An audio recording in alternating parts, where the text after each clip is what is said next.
Good evening, everybody. Welcome back to another season of Miami Hurricanes Talk with Danny on Spotify.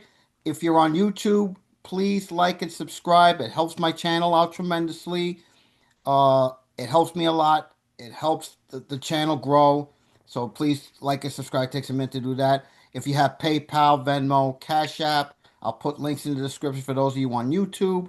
And it helps any donation. It's up to you. You could do that on your own. My guest this week in the first episode of this pregame podcast is Steve from the Four Horsemen Pod. Steve, please introduce our audience to what you guys do. Thanks so much. Yeah, we are the Four Horsemen Podcast, obviously a Notre Dame podcast, a fan podcast, much like yourself. We've been doing this since I think 2017, 2018, so it's been quite some time, and yeah, just Notre Dame fanatics through and through. To answer your question that I think is burning at the top of everybody's tongue, no, of course I did not go to Notre Dame because no Notre Dame fans actually did, but a diehard nevertheless. I don't think I'm pretty sure I've seen every single game since 2003. So when I was just a wee boy, so longtime fan, diehard, and evidently a ball knower too, because I'm pretty sure I of the 16 games we went through last year, I correctly predicted 14 of them because other than the obvious two. Yeah, yeah. One thing I've looked at when I see you guys. How did you get your start in the business? Let's get an idea. How did you get you got your start doing this?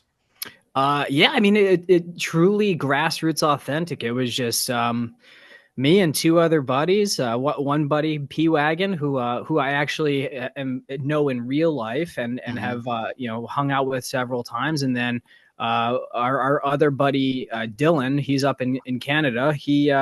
We all connected on Twitter because we were all just yelling into the void about Notre Dame football on Twitter, and that was back 2017, I think, and we all connected, and just as any white middle-aged men do, we started a podcast, and it's been, I think, 8-9 seasons ever since, or something along those lines, and we haven't really looked back. So over 10,000 followers on X, formerly Twitter. We're just starting, is what it feels like. We love it. Pretty much what you guys do. Hey, we all know the big one Sunday night, Hard Rock Stadium, 7:30 ABC. Notre Dame comes to Hard Rock Stadium. You know, the last time, of course, they won a playoff game in the Orange Bowl. But the big narrative has been 0-6 against Miami in Miami. Marcus Freeman, let me tell you something. He's a hell of a coach. The guy is a proven winner. We know that. Do you have any idea when Notre Dame is leaving for South Florida? Well, the bus with all the equipment just I left saw that on Twitter. They have the truck going down there. Yeah, I'm pretty sure that they're going to be getting in there. I think Friday night, or Friday afternoon. Okay, they're going to treat it like a normal Saturday, week, because knowing the game's on Sunday night. Yeah, I mean, I think they're, because of, early semester, really nothing leading up to this. They're probably going to give themselves a little bit of time to acclimate, especially with travel, and try to, to wear those, get the legs kind of broken in there. So they probably get in, my guess, Thursday night or Friday. Yeah, that's where we're recording this podcast, by the way. Exactly. New additions on the coaching staff. The thing I really look at, first of all, on Marcus Freeman, we all know the expectations. I think he's laid it out perfectly clear: is win a national championship or it's a failed season. Almost like us here. But Notre Dame, the expectations are always sky high. We all know that. With Marcus Freeman, how good is he? As good as he is. How is Notre Dame preparing to deal with the crowd noise? C.J. Carr's first start as a starter on the road in a hostile environment against a very good Miami defense, who's, by the way, is bringing in a new coordinator in Corey Hedeman. Excellent question. Thank you. So the offensive coordinator, Mike Denbrock, he had made mention that CJ he's excited. He's ready to go. The phrase is that they're not going to throw them to the wolves, so to speak, but they're going to let the kid throw. He's got incredible arm talent. He was a borderline 5-star, call it high 4-star, coming out of high school 2 years ago.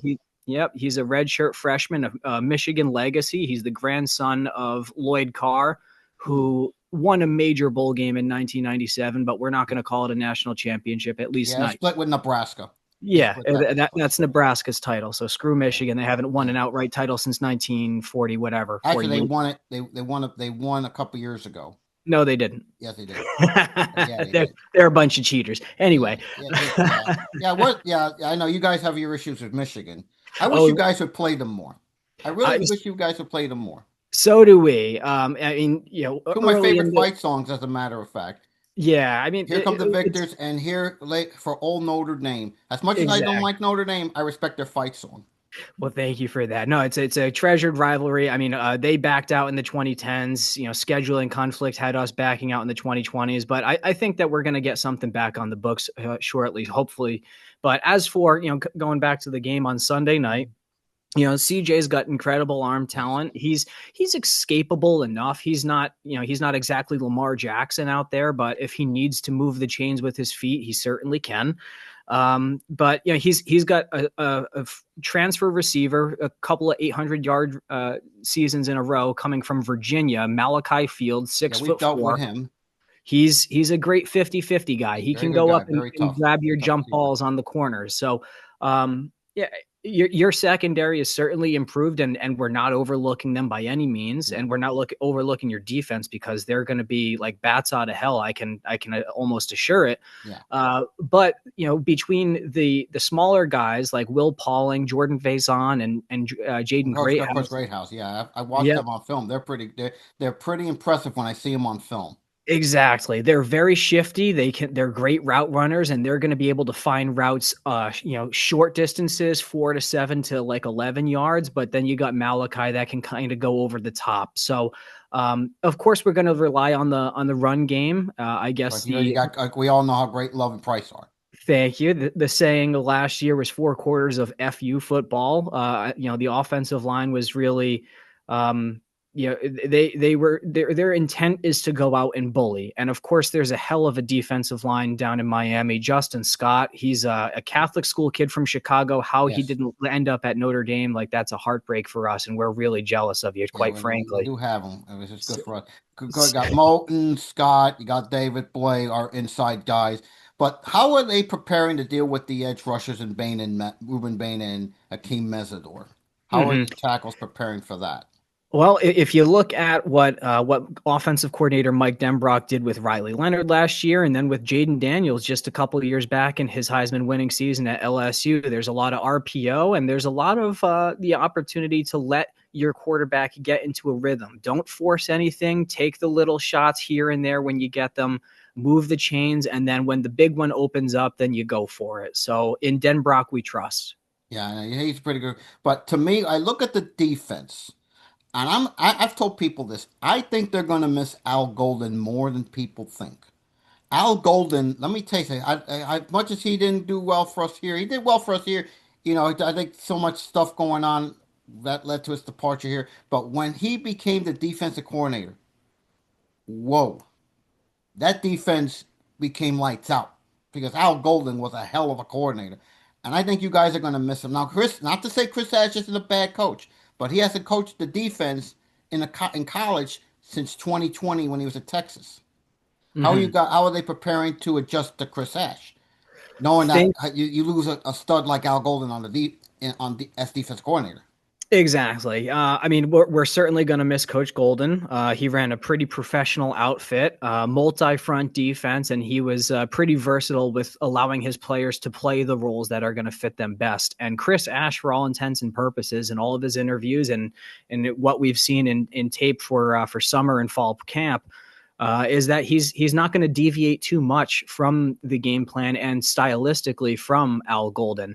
And of course, I mean, as a Notre Dame sycophant, I'd be remiss if I didn't say that head coach Marcus Freeman, he was our D coordinator before being promoted. He's a defensive minded coach, so you better believe that him and Chris Ash were cooking up all summer long, preparing for this, making sure that those guys are going to be a well-oiled machine. Yes, it's going to be, as you can see, we're going to have an orange out in Miami Sunday night. There's going to be a lot of orange in the crowd. But yeah, the thing I look at when I see the running game, when I see Love and Price on tape, somebody said to me, expect a lot of 20 personnel, which is both Price and Love at the same time, and the three wide receivers, Faison, and Greathouse. How are they getting ready for this game? Or is it going to be like like just regular any other game? We know it's not going to be any other game. Let's Yeah, be I clear mean, about that. of course, there's tons of respect that we have for the defensive front. Coming from Miami and that Hurricane defense, but I think that Notre Dame has their identity. It's a power run offense, a little bit of play action here and there. I think we are going to have a vertical element to the passing game this year with the arm talent of CJ Carr that we didn't previously have with Riley Leonard, but Riley Leonard also had to have defenses respect his running ability. So it's a little bit different stylistically. There's going to still be plenty of two tight end sets, I think, because not only do we have 6'7" Eli Raridan, Of course, you who, know how good Raridan is. We all know good. yeah, he's a hell of an athlete. He's had some injuries over the course of his career, but in the time that he's had the opportunity to get on the field, he has shown through pretty brightly. And then also Ty Washington is a transfer from Arkansas. He's 6'4", I think 230, 240. He's more of a gritty route runner and a great blocker. So I wouldn't doubt if they have him not only as a second tight end, but also coming from the H-back position, almost like a quasi fullback. Put him in motion and maybe some toss sweeps or some counters. Of course, we're going to throw everything that we have at that defensive front, different looks, pull guards as much as we can, and any advantages that we can get with opening up some space for J Love and Jadarian Price. And don't overlook Aeneas Williams. Not only is he a pretty solid runner, but on third down, he's an excellent blocker and an excellent pass catcher as well. So he has to be respected. And there's some ponies in that Notre Dame backfield. Yes, yeah, they have a You pretty good might say that backfield. there's four horsemen. I think we have ours with Mark Fletcher, Jordan Lyle, the kid from North Dakota State that transferred, Brown. Maybe a little bit of Gerard Pringle. But I'm going to tell you something. The number one thing our defense needs to do, and Miami's defense has to do, is stop Love and Price, or contain them as much as can. But when I see Love and Price on film, the guy that really scares me more is not so much Love, it's more Price, especially when he goes to the outside. He And can in the cut like a past, son of a as you've gun. seen our defense the last couple of years, we know Miami has had the issues with not containing the edges, and these guys are very good at going outside, especially Love and Price, but more so Price. Yeah, thank you for that. And Jadarian Price, if you look up his touchdown run against Texas A&M, that I was a did see hell of a that. I defense, did and see that. he bounced to the outside so quickly, one step and he's gone. He ended the half against Purdue. There was like 7 seconds left, and he Yeah. breaks off like a 70, 80 yarder. Mhm. Of what they thought they were just ending the half, Yeah. but it ended up being a touchdown. So in one or two steps, if you give JD Price any sort of space, he can make you miss He in the can go. phone booth. Absolutely. But Love is going to be the main focal point. Everybody knows this guy is probably going to be a Heisman finalist this year if he stays healthy. And he wasn't healthy last year near the end of the season and in the playoff runs. But Mhm. man, I saw him against Penn State, and that guy's a load to bring down, especially in goal line situations. Yeah. And yeah, he was banged up in that Penn State game. I think he had like 45, 50 yards. So if you look at the score sheet, wasn't very effective, but if you look at the actual game and the highlights and the tape, situationally, the circumstances that he was in when he had to come up big, he not only did he come up big, he came up huge with that epic touchdown run. It was only a 2-yarder on paper, but arguably one of the greatest touchdown runs in Notre Dame history. So Yeah, he's strong. He's shifty. If you try to undercut him, he'll jump over you. If you try to go high, he'll make you miss. So yeah. we love J Love, but J Love is not selfish. He knows that this is running back by committee, and he's more than happy to share the load. To also preserve his health as well. I mean, let's face it. It's just good sense for him to make sure he's not getting overworked. Yeah, I look at the trench play. The Notre Dame is gonna to me it's gonna be the Notre Dame offensive line against the Miami front four. I think to win. I think whoever wins that battle there, I think has a good shot to win. And I look at our offensive line against Notre Dame's defense, which by the way is getting Jordan Botello back, if I'm not mistaken, Yes, it is. and it's very good. But I look at the corners, Gray, Moore was it Moore if I'm not mistaken, Leonard Moore. Yep. Moore, and I believe who's there? I always forget who their other guy is, but He was a transfer from Alabama. Devontae Smith. You're right. Devontae Yeah. Smith, Yep. Gray, and Moore. Those Yeah. guys are good. Those guys are Maybe. good. And the matchup I'm going to watch is your Nickel Smith against Malachi Tony, who many think is going to be the next great start in Miami. That's Mhm. going to be one matchup I watch. Another matchup I'm going to be watching is I want to see how Miami's front, especially if Notre Dame's in third and longs, goes off on Carr. I want to see what Carr has in a big spot in a hostile environment on the road. I think if Miami's front four is getting home the Carr early, it's going to free up the back seven to have different responsibilities because they know the front four can get the Carr alone. What are your let me give you this. What are your keys? What matchups are you going to be watching Sunday night?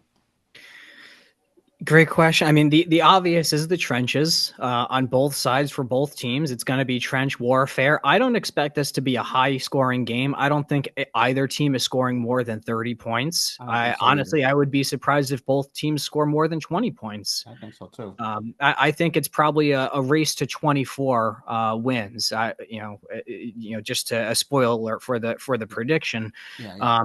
But not only that, it's just going to be situationally, like you mentioned, third and long. Do you bring heat or do you drop? If you do drop, then Jaden Greathouse, Got Jordan Great House Faison. there. Yep, Jordan Faison, and then also Eli Raridan again, that 6'7" target. That's been a If you problem get for Miami the last couple of years, not dealing with tight ends. if That's you been can a weak. get him, young quarterbacks tend to look down the barrel. They tend to see what's in front of them. They tend not to look side to side. Yeah, that's kind of just the general tendency, and that's why young quarterbacks typically in both college and the NFL they depend on tight ends. And when you got such a big target out there with Eli Raridan, and he's a hell of an athlete, don't let Yes, his he is. size fool you. Is he healthy? Um, That's the question. Is he fully? Right now, yes, fully healthy. Will that be all season? Knock on wood, hopefully. Other things that I'm going to be looking for is again just situationally. What were the little things that Notre Dame did to set them apart from Georgia in the Sugar Bowl last year? Well, it was special teams. It Oh yeah, was it's no. That's coming out of coming out of the locker room. absolutely. It was that kick return by Jaden Harrison. But not only that, it was also that play where we lined up for a punt, ran the Yeah, I guys saw off that. the He field. ran up for a punt. Then you guys came off, and Mhm. then Georgia. And then you went on. Then Riley later came in. But if that situation happens, do they trust C.J. Carr enough to run the football if he has to? If he has to, oh, absolutely, yeah. I mean, he was a I wouldn't say prolific runner in high school, but he was good enough to use his feet to get out of trouble. I would describe his running style and his prowess as like an Andrew Luck.